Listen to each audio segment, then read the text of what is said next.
Coming up tonight, the Speaker of the House offering a controversial view on marital rape. Plus, the Chief Medical Officer insists that quarantined Bahamians appear to be in good health. And a longtime visitor explains why she loves the Bahamas.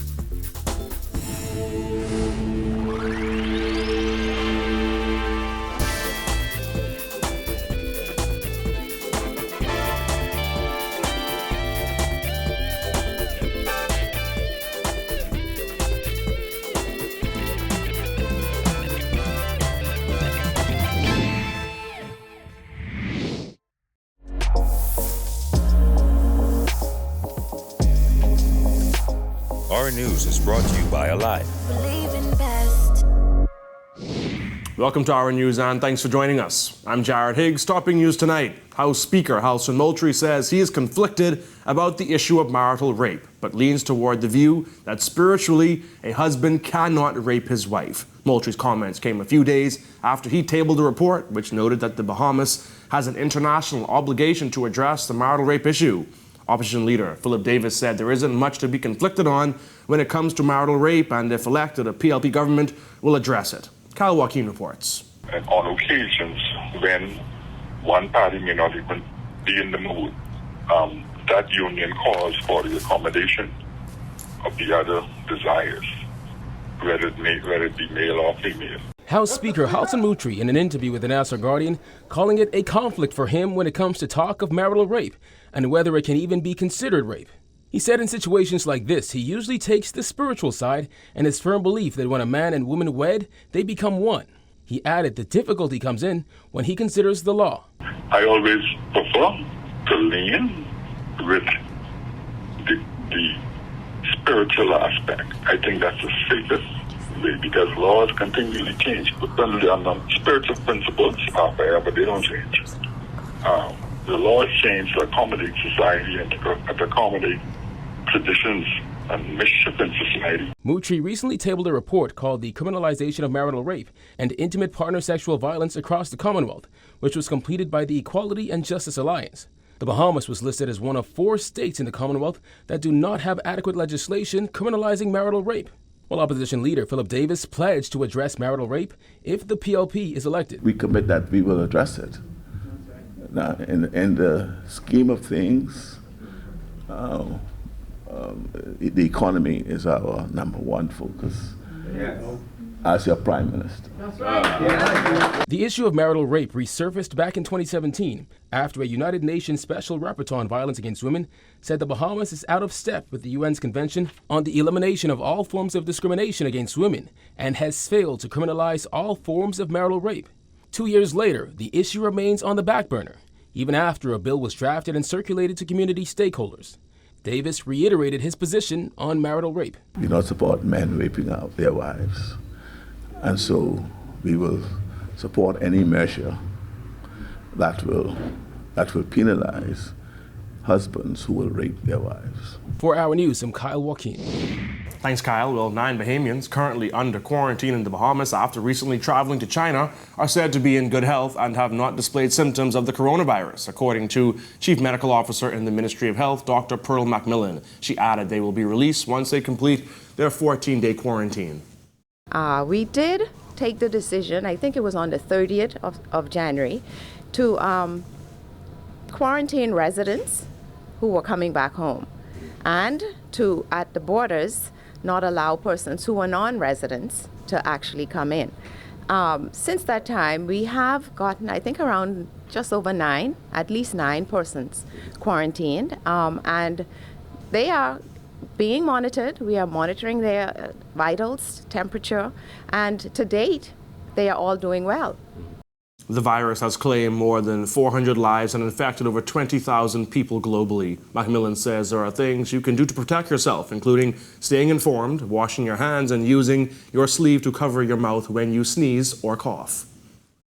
If a person sneezes, did not cover their cough or the sneeze, and drops go on the table, you go behind them, and then you put your hands in your face, then you're likely to be infected. Now, during this period, you may not be infected with the novel coronavirus because, to our knowledge, we don't have it here. There were 160 Bahamians in China when the outbreak occurred. The Bahamas implemented a 14-day quarantine for Bahamians who return home after traveling to China over the past 20 days. A travel ban was also issued for all non-residents with a recent history of travel to China. When it comes to travel, Dr. MCMILLAN says it's not necessary to wear a face mask. However, she did urge against traveling to China.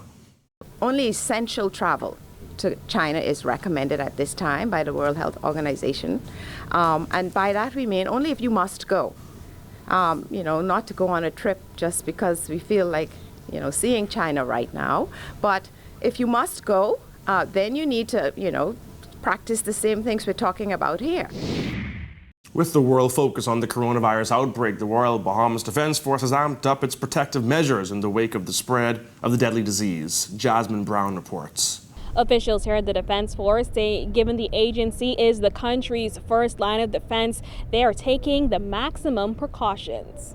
Our borders are very porous and there is always a threat, whether it's a bacterial or viral threat or whether it is a physical threat. Acting Commander of the Defense Force, Dr. Raymond King, says the RBDF has been actively involved in meetings held by health officials. We've been a part of that dialogue. We've asked some critical questions. We have gotten some good responses. We have their latest iteration of their plan.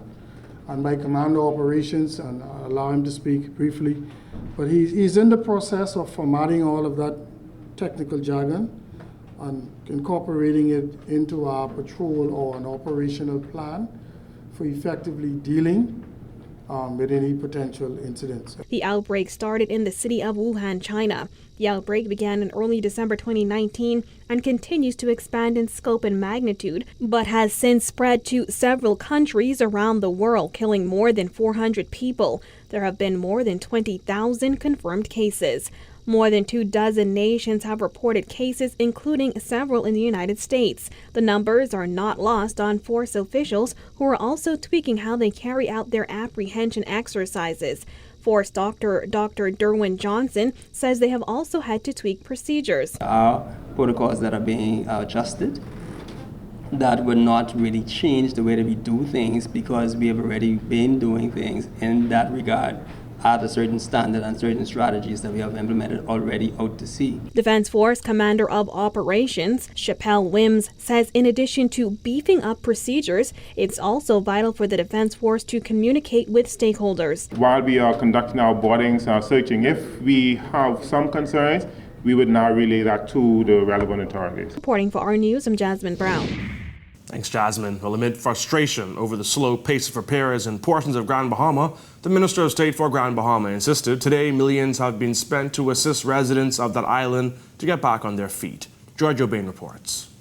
5 months following Hurricane Dorian, Minister of State for Grand Bahama, Kwesi Thompson, says that over $1 million has already been paid to Grand Bahamians in unemployment benefits. The latest numbers, I think, is in December.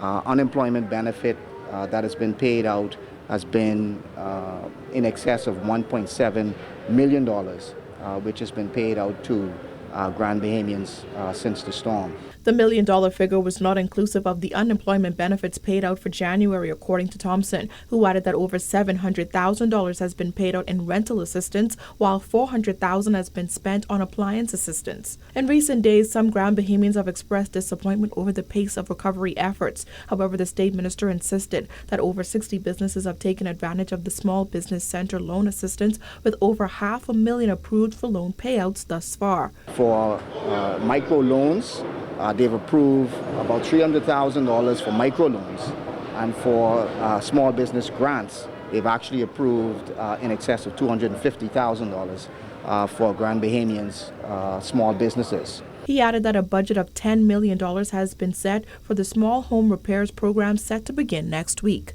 We recognize that the need in Grand Bahama is great, but the government will continue to do whatever it can and continue to work towards meeting the need of those persons in Grand Bahama. Reporting for Our News, I'm Georgie O'Bain. Still to come on Our News, why the opposition says the Disaster Reconstruction Authority is just a disaster. Stay tuned.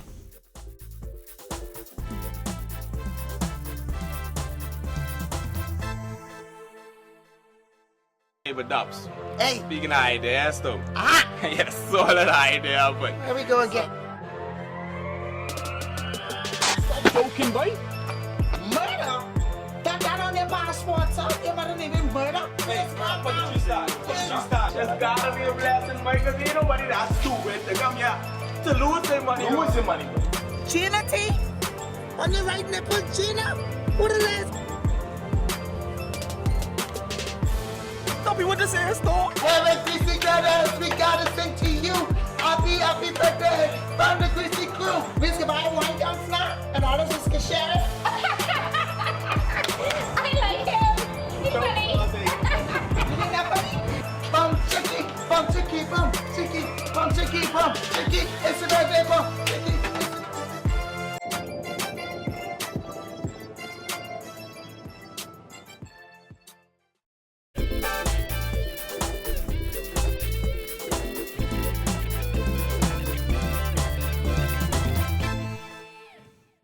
Acting Commander of the Royal Bahamas Defence Force, Dr. Raymond King, today insisted he is not focused on the drama surrounding the absence of Commodore Tellis Bethel, who was placed on leave late last year.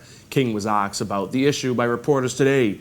He says he is currently focused on the ongoing work that needs to be done. I've been entrusted with the operational use of the Royal Bahamas Defence Force. The Minister, on behalf of the National Security Council, he is charged with the command, administration, and discipline of the Defence Force.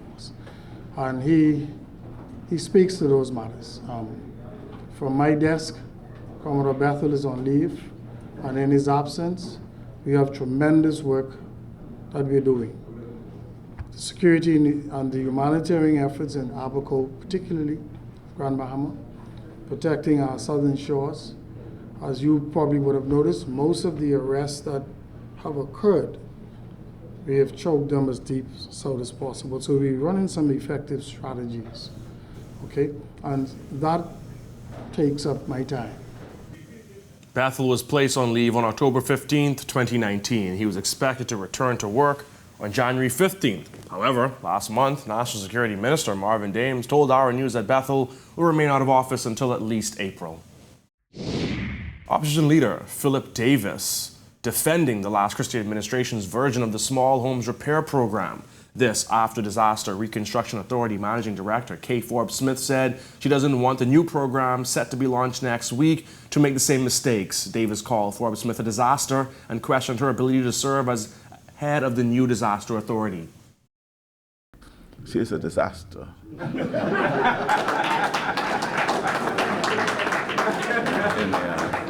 And she presides over the disaster committee. If I'm concerned, I'm concerned because from all accounts she's a divisive figure, and we are not confident that she'll be dealing with or discharging that function in a non-partisan way. Davis also questioned the roles of the National Emergency Management Agency, the Disaster Reconstruction Authority, and State Minister for Disaster Preparedness, Iram Lewis.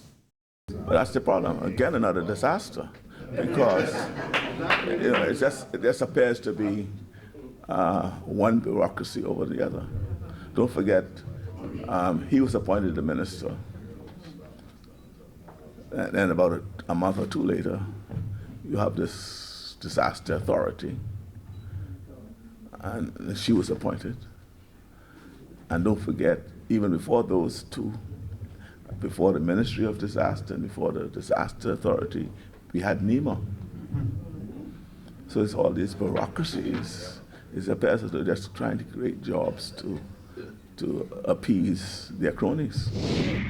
Bahamians sounding off on marital rape after a report that was tabled in the House of Assembly. Berthany McDermott reports. The touchy subject of marital rape was thrust back into the spotlight after House Speaker Halston Moultrie suggested he was conflicted on the issue. So where do Bahamians stand? Oh, there's no such thing as rape once you're married. I mean, come on, if he asks for something and you don't feel like giving it to him, you and him should come to certain understanding that, you know what, I'm tired or whatever the case may be. But if he's in the mood and he asks you for it, buddy, that's not rape. He wants his things. First thing is her body belongs to me. My body belongs to her, right? So I don't see why they all of a sudden they want to make this law that a man could rape his wife. So you don't think? No, I don't think it's fair. However, not everyone agrees. These Bahamians say no means no, even if it's your spouse. I absolutely believe in marital rape. And yes, if a woman says no, or if a man for that matter says no, then no is no, no matter if you're married or not. Yes, I do feel that way. Even though you are married to someone, it doesn't mean that they own you. And everybody has a right to say no. In 2018, during an appearance before the United Nations Human Rights Council in Geneva, Switzerland, Attorney General Carl Bethel said the government intended to criminalize marital rape. 2 years later, the issue remains on the back burner. Now, while there has been no movement on the issue from lawmakers, some residents are calling on government to introduce legislation to address this matter. I do think that there should be something in the law books to protect people, even men, because men get raped too. There's laws in many parts of the world that marital rape is illegal, and I think absolutely it should be here. Reporting for Our News, I'm Berthany McDermott. Thanks, Berthany. When Our News comes back from the break, the 43rd time is the charm for a frequent visitor to the Bahamas. Stay tuned.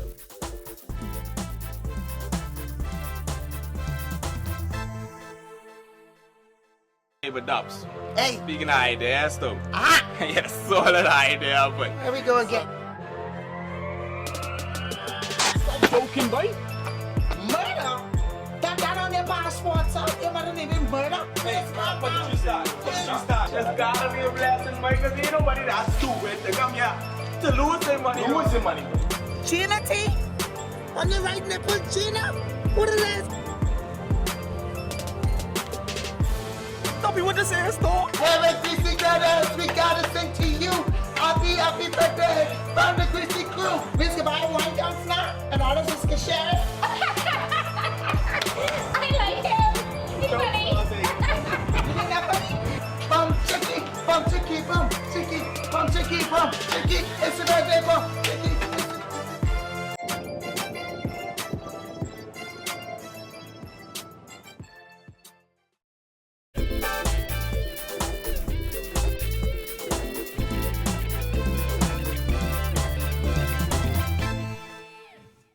Welcome back.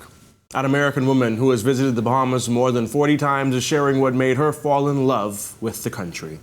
The people are hard they work. People are hard workers here, I can tell you that. 87-year-old Betty Jane Proka has a special appreciation for the Bahamas. She's visited the Bahamas for 43 out of the past 44 years, only missing out once because of illness. I have beautiful pictures from there.